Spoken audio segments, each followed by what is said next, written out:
আমার নিজের কানকে বিশ্বাস করতে অবিশ্বাস হচ্ছে।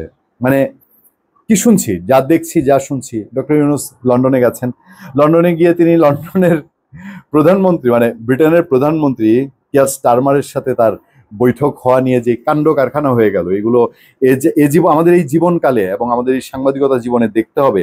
আমাদের রাষ্ট্রপ্রধানকে কেউ এরকম অবস্থায় ফেলবে, তার কূটনৈতিক মিশনগুলো এমন অবস্থায় ফেলবে, তার কূটনৈতিক উইংগুলো ফেলবে, তার উপদেষ্টারা পরামর্শকরা ফেলবে, এটা ভাবনার একটু বাইরে।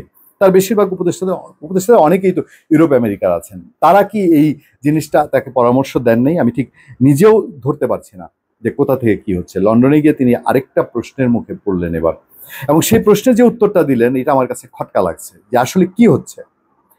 আওয়ামী লীগ কি রাজনৈতিক দল? প্রশ্ন ইউনূসের। আমার প্রশ্নটা ওই জায়গায় না।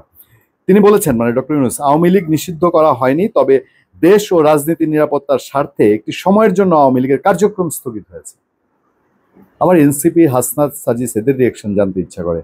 কি বলছেন তিনি আরো? যুক্তরাষ্ট্রের সফরে গিয়ে আওয়ামী লীগকে রাজনৈতিক দল বলা যায় কিনা সেই প্রশ্ন তুলেছেন অন্তর্বর্তী সরকারের প্রধান উপদেষ্টা অধ্যাপক মোহাম্মদ ইউনূস।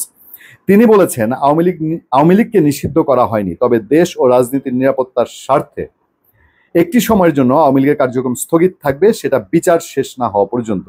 আচ্ছা, যুক্তরাষ্ট্র সফররত ডক্টর ইউনূস তিনি চেতাম হাউসের যে সংলাপ সেখানে এটি বলছেন। এখানে সম্পাদক বলছেন যে জুলাই চার্টার হচ্ছে, সমালোচকরা বলছেন অনেক রাজনৈতিক দলকে এর বাইরে রাখা হচ্ছে, যারা চার্টারের সাথে একমত নয়, যেমন আওয়ামী লীগ, তাদের জন্য কোনো জায়গা রাখছেন না, সুতরাং মানুষকে কোনো বিকল্প দেওয়া হচ্ছে না।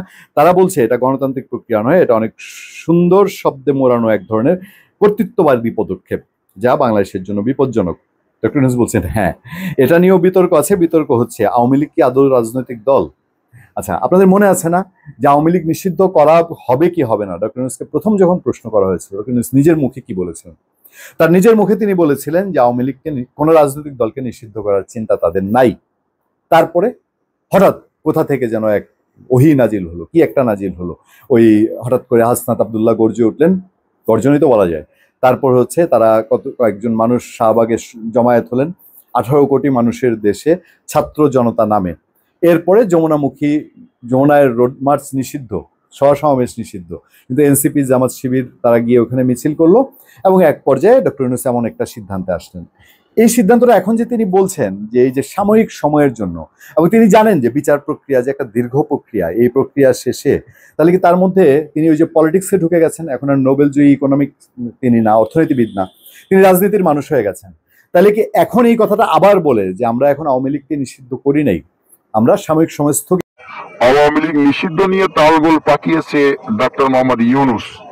যেখানে যাবেন সেখানে তো এই প্রশ্নের মুখে পড়বেন। ভবিষ্যতে যে নির্বাচন করবেন, এই বাংলাদেশের আওয়ামী লীগের ভোটারের 1-1.5 কোটি ভোটারকে বাদ রেখে তিনি যে ইলেকশন করবেন, সেই ইলেকশন যখন প্রশ্নবিদ্ধ হবে, উত্তর তো তাকেই দিতে হবে। একটা কথা দিয়ে আমি আপনাদেরকে শেষ করি। যেই ব্যালটে ধানের শীষ ছিল না 2024 সালে, বিএনপি অংশগ্রহণ করে নাই। যেই ব্যালটে 2013 সালে ধানের শীষ ছিল না, যেখানে বিএনপি অংশগ্রহণ করে নাই, কত মানুষ শুধু ব্যালটে ধানের শীষ নাই সেই জন্য ভোট কেন্দ্রে যায়নি, যে তার প্রিয় প্রতীক ধানের শীষ নেই। ধানের শীষ নাই তো আমি কিসে ভোট দিতে যাব? হয় নাই, আছে না? আগামী ভোট নৌকা নাই, নৌকা যদি আপনি কাউকে বরাদ্দ না দেন, এবং নৌকা বরাদ্দ দিলেও এটা আওয়ামী লীগের নৌকা না, এটা যদি থাকে, তাহলে বাংলাদেশের কত মানুষ ভোট কেন্দ্র বিমুখ হবে? এবং সেই ইলেকশনে আওয়ামী লীগকে আপনি নিষিদ্ধ করার ফল কি দাঁড়ালো? এই প্রশ্নের উত্তর তো আপনাকেই দিতে হবে। ধন্যবাদ সবাইকে, ভালো থাকবেন, সুস্থ থাকবেন। আবার দেখা হবে, কথা হবে আপনাদের সাথে। আমি আতিক রহমান পূর্ণিয়া।